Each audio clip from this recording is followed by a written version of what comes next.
What's happening? Happy Tuesday morning to all of you. I just want to let you know I'm recording this on Monday night, so I'm going to release this tonight in case you want to listen a little bit earlier than usual. If you're just joining us on Tuesday morning, good morning to all of you. The reason why I am recording this tonight is because I have a doctor's appointment tomorrow morning, so I had to shuffle around a little bit. As a matter of fact, let me throw up the good old bottom line ticker for you. There you go. So I had to maneuver the schedule a little bit. So I wanted to record a podcast to make sure that you got your Tuesday podcast. We have a lot to talk about. Get into the Patriots. We'll get into the Bruins trade of Linus Ullmark, which happened earlier tonight. But first, just want to follow up the announcement yesterday. Starting Monday, July 8th, we are going into a Patriots-only zone on this podcast. Monday, Wednesday, and Fridays live at 11 a.m., As far as the Sox, Celtics, Bruins, you can catch me on 98.5 The Sports Hub. You can catch me on the Patreon, $5 a month for that content. Speaking of 98.5, I'll be hosting solo on Thursday night. Just got a text today finding out I'll be hosting Thursday night. So you want to check that out, 7 p.m. to 11 p.m., 98.5 The Sports Hub flying solo. All right, the Bruins, they ended up with a trade today. We'll get into that later on, but we start with the Patriots. And we all know the Patriots need a wide receiver number one. They need a bona fide wide receiver one, a surefire, no doubt, alpha kind of guy. I think their depth at the position from 2 to 5 is pretty good, but nobody is atop that mountain that would absolutely scare the defense. And it's been long-standing, my opinion, that Brandon Aiyuk is going to stay in San Francisco. However, I do pay attention to the reports. I do keep an eye on the rumors, the insiders. And there's some new information tonight about Aiyuk. Aiyuk apparently told Real Clark 25, of course that's Ryan Clark from ESPN, that he's been taking negotiations, quote-unquote, personal. And the offers so far have affected him. Aiyuk's first choice is to stay in San Francisco, but he is comfortable playing elsewhere if they are willing to trade him. Adam Schefter followed up saying that Aiyuk is meeting today with the 49ers. So Brandon Aiyuk meeting with the San Francisco 49ers about the contract situation. He is not happy. I'm sure the Niners are not happy. So what will happen? Is anything going to happen?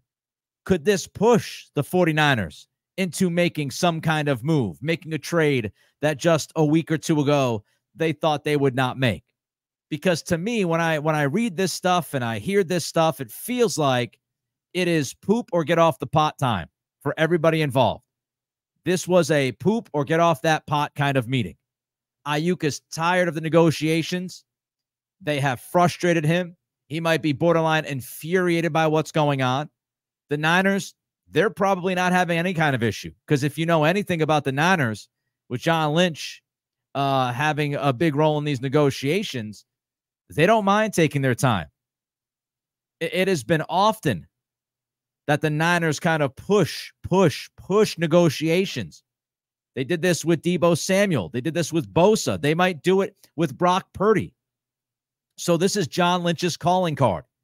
He doesn't really show the kind of urgency that some want him to show to get deals done. But Lynch has gotten those deals done. Inevitably, contracts are signed. Extensions are finished. And that's why I still think Aiyuk ends up remaining in San Francisco. But things are getting heated. And when things get heated, things get uncomfortable. And you never know how a player is going to react. You never know how a meeting like today is going to unfold. And the question is, if Aiyuk is available, should the Patriots pounce? Should they pounce on Aiyuk if he's out there? Is that somebody they should bend over backwards to try to acquire from the Niners? I think it depends on the ask.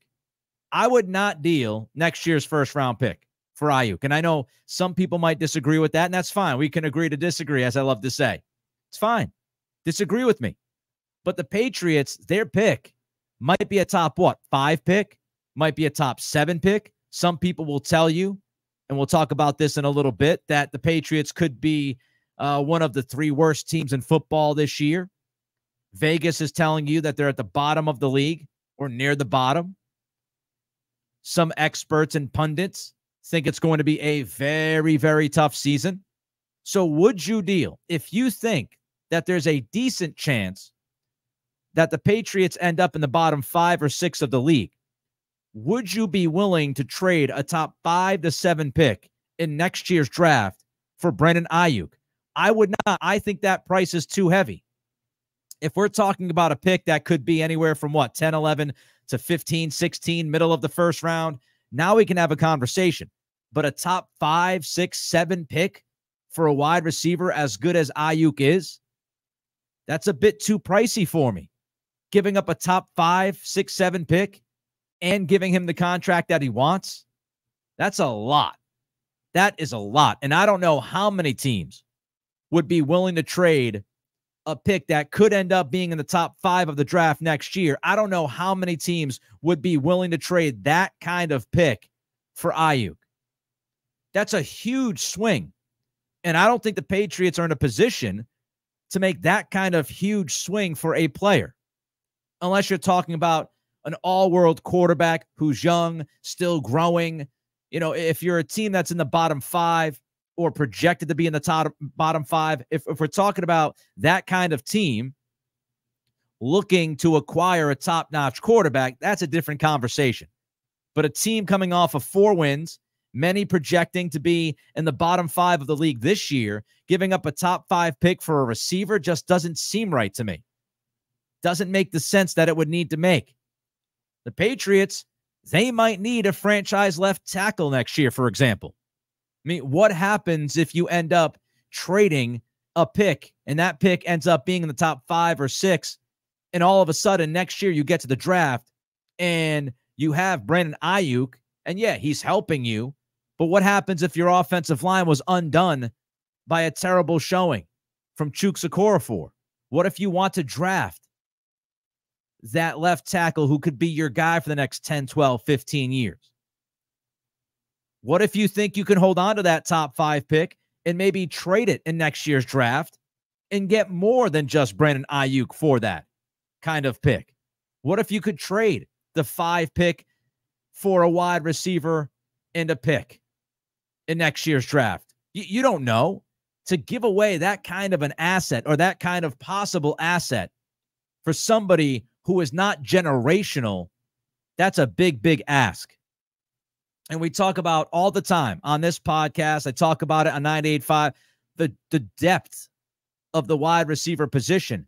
Year in and year out, we talk about this during the draft. We talked about it during this year's draft. You can find a wide receiver 1 in the first round, in the second round, third, fourth, fifth round. You just have to be able to evaluate the position. And that's been the problem for the Patriots. I personally believe that Bill Belichick does not appreciate the wide receiver position. He did not evaluate the position correctly, and that's why you had so many swings and misses at that position while Belichick was running the ship, including just the last couple of off seasons when you say goodbye to Jacoby Myers, you bring in Juju Smith-Schuster, you don't sign DeAndre Hopkins, you sign Nelson Aguilar a couple of years ago, on and on. You extend Devontae Parker, you draft Tyquan Thornton. It's the evaluation. It's not the position, folks. So I would give Elliott Wolf and company a shot to prove they can find that wide receiver 1 without having to deal a pick that could end up in the top 5 or 6. You have to hit the eval correctly. Now, if we're talking about a second-round pick, that's a whole different world. If we're talking about a second-round pick, I would absolutely make that deal for Aiyuk. 100%, no doubt about it. I would make that deal. I would have no issue. I would not second guess whatsoever trading a second-round pick in next year's draft for Aiyuk. If that was the price, I'd be willing to pay it. I'd be willing to pay a second and a later round pick for Aiyuk and a late round pick. I'd give up a second and a fifth for Aiyuk and a 7th or something like that. That would make sense to me. I'd go all in on a deal like that because Aiyuk is a bona fide wide receiver 1. he's only 26 years old and he can play the X position. But I'm not giving up a top 5 pick, top 6 pick. It's not happening. If I think there's even a 15 to 20% chance that the Patriots end up with a top 5 pick next year, I'm not doing that deal. All right. Before I continue with my Patriots thoughts, preseason power ranking comes out. I'll get to it in just a minute. Don't forget to take a second of your time. Give us that thumbs up. Like the channel. Like this podcast. Like this episode. Means the world to us, builds the community. So don't forget to like. Don't forget to throw a comment in. I saw many of your comments today. I appreciate every single one of those. Thank you. Continue to send those comments. Continue to throw them in the chat. I love going back and forth with all of you. And, of course, subscribe. Trying to hit 3,500 subscriptions. Hopefully we can get to that number by training camp. Fingers crossed. It's been a slow march during the dead time, which I understand. And if you're listening on Spotify, Apple Pods, always rate and review. All right. I am not going to make a win-loss declaration on June 25th. I am not going to do that. I don't think June is the time to tell everybody what you think this team is going to finish. I don't think me sitting here saying, oh, 5-win team, 10-win team, none of that matters in June. I want to see what they look like at training camp. I want to see what they look like at joint practices. I want to see what they look like in the preseason. But most of all, those first two things, training camp with pads on and joint practices. But we know how the game works. We know how the world works. And while people are trying to find ways to deliver content, we're going to have a ton of power rankings, preseason power rankings, pre-training camp power rankings. And the latest power rankings that I saw came from Pro Football Talk. And here are the bottom 5 teams in those power rankings. 28, the New York Giants. 29, the Washington Commanders. 30, the Arizona Cardinals. 31, your New England Patriots. 32, the Carolina Panthers. So Mike Florio has the Patriots as the second worst team in football in his power rankings. We all understand that these rankings, these tiers, all of those kinds of things that we see online, it's all subjective. Opinions are opinions. I am not going to be offended by an opinion. It's an opinion. Even if I think that opinion is wacky, not going to be offended by it, or at least try not to be offended by it, because it's just an opinion. It's how that person feels. It's an emotion. So this is all subjective. It's just an opinion. And there's no way that I could argue definitively that 31 is too low of a ranking for the Patriots. I can't definitively tell you that that's out of all sorts of left field. I can't sit here and battle and say that ranking is bananas. The Patriots just had the 3rd pick in the draft. They were one of the worst teams in football. They had 4 wins. We know all the stuff we've talked about, right? The offensive line, you got some question marks. Wide receiver, you got some question marks. When is Drake May going to play? Is he going to start this season? What will Jacoby Brissett give you as a starting quarterback? And most of all, the coaching staff.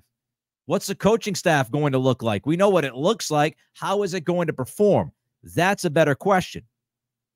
And the schedule is incredibly tough with a bunch of good quarterbacks listed on this year's docket. So I can't sit here and definitively tell you that the Patriots are going to be way better, that they're going to be better than the second worst team in football. I can't tell you that in late June. So I'm not going to sit here and argue Mike Florio on his second to last power ranking for the Patriots. But I do have some thoughts. I think the defense is seriously being overlooked by many. Not Mina Kimes. Mina Kimes said that she believes the Patriots are a top 5 defense.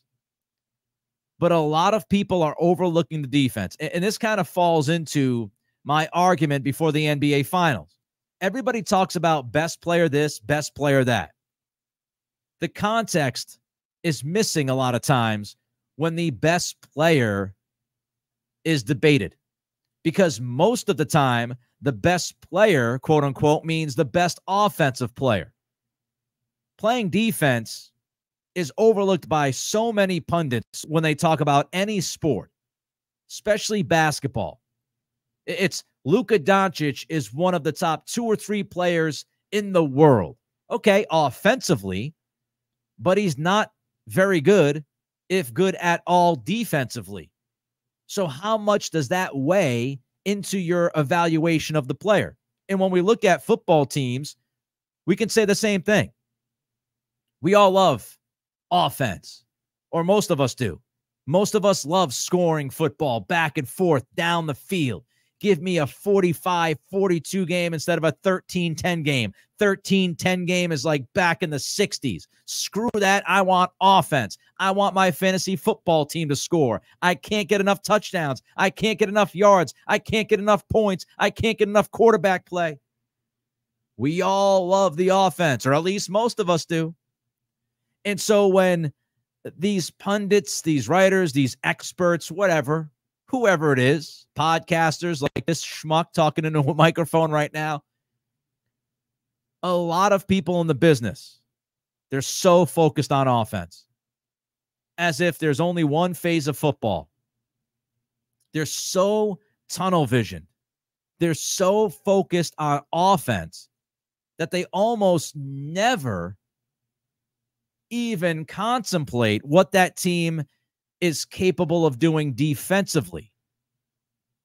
If this defense does end up, like Mina Kimes says, a top 5 defense, that makes a big difference, because a top 5 defense will keep you in games. And you don't have to score 27 or 30 a game to win in the NFL if you have that kind of a defense. And I think when people have these conversations about the Patriots, it's always offense. It's Drake May. When is he going to play? Jacoby Brissett. What can he do? Look at the wide receiver position, et cetera, et cetera. But defense does mean something.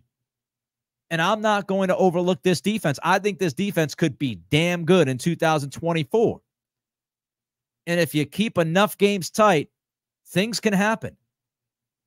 You don't have to have the all-world offense, but you also, if you play great defense, funny things happen. 1 turnover means the game.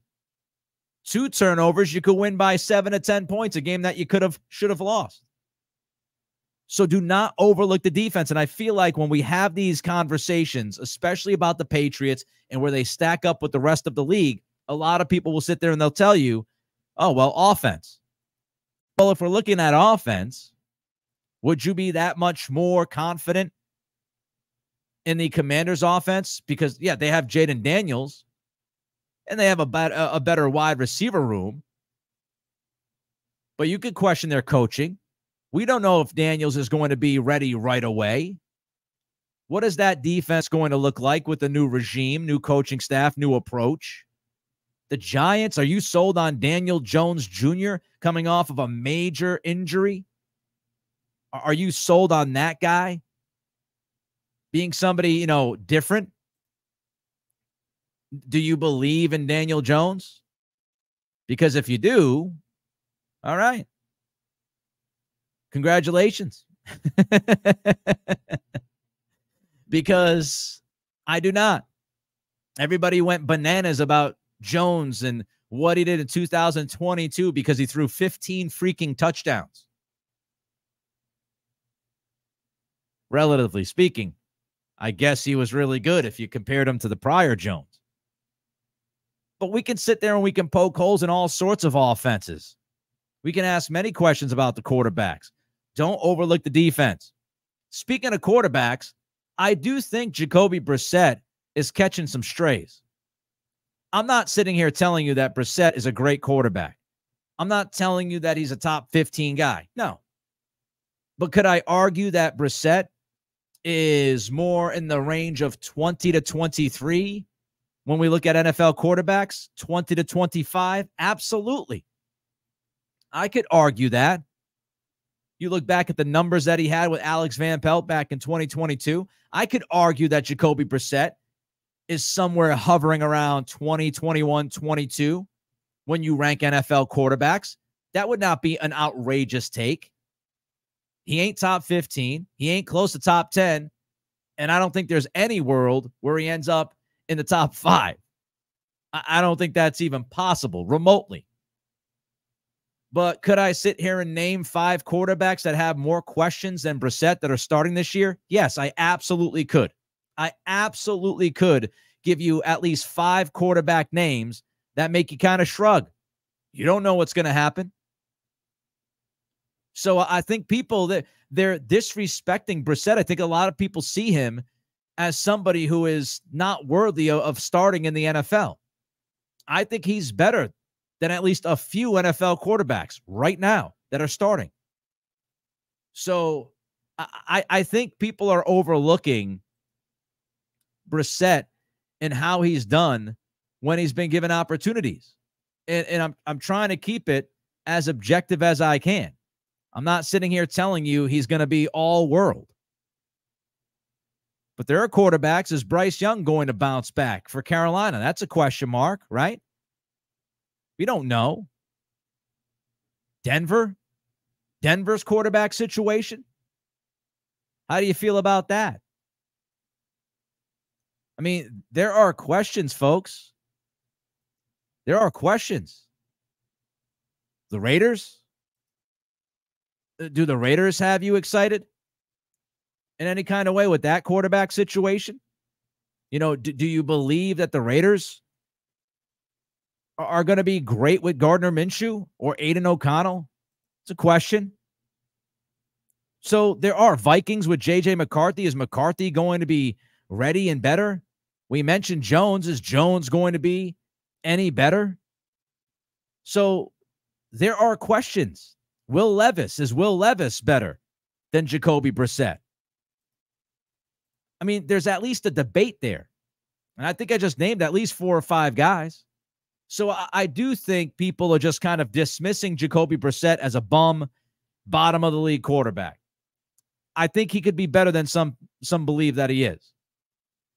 I also think the offense has no other way to go but up because it's been so brutal the last 2 years. This offense has sucked so bad that I find it almost impossible that the offense will be that bad again.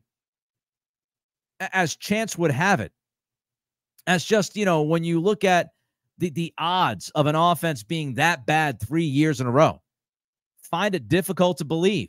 So I try to talk about, you know, Brissett and how the Patriots have improved. I think the Patriots have improved in the wide receiver room. I think they've improved in the tight end room. I think they've improved in the quarterback room. I'm not telling you that they're great in any of those spots just yet. They might end up being great one day with Drake May, but Brissett and May are better than Mac Jones and Bailey Zappi. What those guys gave you last year was an embarrassment. So it's tough for me to believe that the offense is going to be worse than it's been the last 2 years. And the final point I'll make is this: is the AFC East as good as we think it is? We all fall in love with Mike McDaniel and the offense, again, because offense, fantasy football, go with the over on FanDuel. That's what a lot of people do. I've been guilty of it every once in a while. But Mike McDaniel and Dolphins, they've had major issues beating good football teams, folks. Last year, that was the case again. They beat the bag out of teams that aren't good, but then when they have to play good teams, playoff teams, they don't do nearly as well. So how truly good is Miami? We'll see. We'll see. Buffalo took a step back last year. Don't have Stephon Diggs this year. How does that all look? We'll have to see. Aaron Rodgers. Are the Jets on the precipice of imploding? Rodgers missing mandatory minicamp. Now, I think the AFC East could end up being good, but I don't know if it's going to end up being as good as some think. And if that's the case, that opens the door just a sliver for the Patriots to steal a couple of games. So I'm not going to sit here and give you my wins, losses just yet. I'm not going to tell you that Pro Football Talk is wrong, ranking the Patriots second to last in the league right now. But I do think some people are overlooking some of the parts of this football team that actually could be better than people think. I made the announcement yesterday, starting Monday, July 8th. We're going into a Patriots-only zone on this podcast, Monday, Wednesday, and Fridays, live at 11 a.m. If you want Sox, Celtics, Bruins talk, you can check me out on 98.5. I'll be on 98.5, as a matter of fact, on Thursday night, 7 to 11, solo, just me. And you can also check out the Patreon page, $5 a month, $1.25 a week. Check it out and join me. Don't forget to like, comment, subscribe, rate, and review. All right, let's close things out with Linus Ullmark getting dealt to Ottawa. Swayman's the guy. A deal had to get done with Ullmark. I've been saying that for the last couple of months. A deal has to get done with one of the goalies. And then when the postseason hit and we saw that Swayman was the guy, it was rather obvious that Ullmark was going to be the odd man out. You needed to move on from Ullmark. Swayman proved he's the number one. I wasn't the biggest fan of spending $14, $15 million at goalie. More on that in a little bit. You had Bussy just kind of waiting in Providence to be your true backup guy. More on that in a bit. But this trade had to happen before the draft. The Bruins, with the draft coming up on Friday, the Bruins had no first-round pick, no second-round pick, no third-round pick in this year's draft. They went for it, right? They went for the run, and they fell short. So they gave up those draft assets to make that run to a Stanley Cup, fell short of the Stanley Cup, now have no draft assets.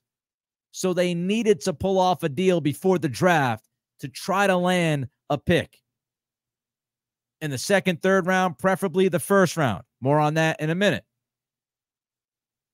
The Bruins also had little leverage, folks. I have seen some people on Twitter try to make the point that the Bruins had leverage. I totally disagree. They did not have a lot of leverage. First, you got to begin with how many teams needed goalies. How many teams were looking for goalie help? Then you've got to look at teams like the Devils and the Kings, who acquired goaltenders last week, wiped them off the list. So let's say you're starting with, 7 teams. I'm just throwing that up against the wall. Say you're starting with 7 teams that are looking for goaltenders. Well, now, the 2 deals last week with Kemper and Markstrom, now you have 5 teams. 5 teams looking for goaltenders. Now, think about Ullmark's no movement clause. How many of those 5 teams that are looking for goaltenders are actually on the no movement list of Ullmark? You can wipe those teams off the list. Then you look at the fact that Ullmark has only 1 year left on his contract. This trade, Ullmark to Ottawa, does not involve an extension for Ullmark. Now, an extension might get done, but the Bruins could not force Ottawa or Ullmark to agree to a contract extension before the trade. They can't force that to happen. So Ottawa was always going to hold the Bruins over the barrel and say, he's got 1 year left on his deal. How good of a return do you want for a guy who could end up being a 1-year rental? So I don't know where people get off saying that, the Bruins had some kind of leverage here or a lot of leverage. They didn't. They didn't. They did not have a ton of leverage in these talks. So that leads us to the return. What did the Bruins get in return? Well, they acquired forward, which is good, right? Always like to acquire a forward, especially when you need a couple of wingers, which I think they do. But Mark Kostelic was brought in. Goaltender Yunus Korpisalo was brought in. And a 2024 first-round draft pick, which is the 25th pick in the draft, is what Ottawa sent to the Bruins. So Kostelic, Korpisalo, and the 25th pick in this year's draft. I'm going to cover the good first. Good job getting a first-round pick. As I just mentioned, the Bruins did not have a first, second, or third round pick in this year's draft. Ottawa had 2 first-round picks. The 25th pick, interestingly enough, was originally the Bruins pick, so they'd be pretty much picking right here where they're picking if they held on to that pick. But you get the first-round pick, so now you're involved. You're involved in the draft. Whether you acquire a player with that 25th pick, you move that pick for a couple of picks, you move that pick in a player to move up in the first round, you're at least at the table. As I used to say back in the day when I hung out with my buddies playing poker, chip in a chair. The Bruins have a chip in a chair now. They have an opportunity because they have a first-round pick in this year's draft to do something on draft night. That's good. I'm glad they landed at least some draft capital. Kostelic. He's big. 6'4", 226, physical, plays heavy, bottom 6 guy. But the Bruins, they need somebody like that. It's a needed role. That big, physical, heavy kind of player. You know, you see a little bit of it with Brazeau. You got a little bit of it with Maroon when he came back from the back injury. You need some of that bottom 6 heavy physicality. Make teams feel your presence. Kostelic brings that. So that's good. You get rid of Ullmark's salary. More on that in a minute. But you shaved some. Underline some. You shaved some of the payroll. But the Bruins did not get Shane Pinto. That was a non-starter from the Ottawa side, from what I read. Ottawa was pretty much no thanks. You did not get Chychrun. I was hoping somehow, some way, the Bees would be able to land Chychrun. His money almost matched the Ullmark money. Left shot defenseman, 41 points last year, including 14 goals. Good on the power play. I thought he would have been a perfect fit, would have filled a need for the Bruins, but they did not get Chychrun. Korpisalo was awful last year. If you don't believe me, believe Ty Anderson from 98.5. He tweeted out, Korpisalo, one of the absolute worst goalies in hockey last year.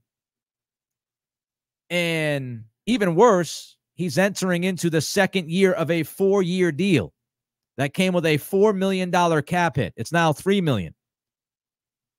Korpisalo is not good, number one. I mean, maybe the Magic can be, woven again by the Bruins, right? Maybe, just maybe, they can find that goalie magic. And, our guy Bob, maybe our guy Bob can get the best. Maybe he sees something in Korpisalo, but he was awful last year. And you had Bussy. Again, if you got Bussy, who's been playing really well in Providence, what do you do with Korpisalo? Do they try to spin him off for like a late round pick? I don't even know if you'd get that for him because of his contract, which leads me to this idea that the Bruins, they only gained $2 million of cap space with this deal. For me, the whole theory was if you trade Ullmark, you create hopefully $4 to $5 million. Now, if you traded him for Chychrun, you would be getting pretty much even on the money. But Chychrun filled the left shot defenseman hole that you have. So at least you could argue that you'd walk into free agency with about 20 million, 21 million in cap space or whatever it is, but you would have already, gotten rid of a strength. You dealt from your strengths at goaltending with Ullmark moving to Ottawa, but you bring back Chychrun, who fills a top 3 need for you. You need a centerman.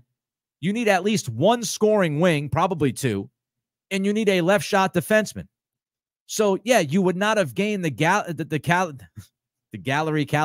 salary cap space by dealing Ullmark and getting back Chychrun, but you would have filled one of the holes that you have in that top 3. And you could have had Chychrun, I think, in the second pairing. If you're going to go with Lindholm and McAvoy on your first defensive pairing, then you come back and you could have had Carlo and Chychrun on your second.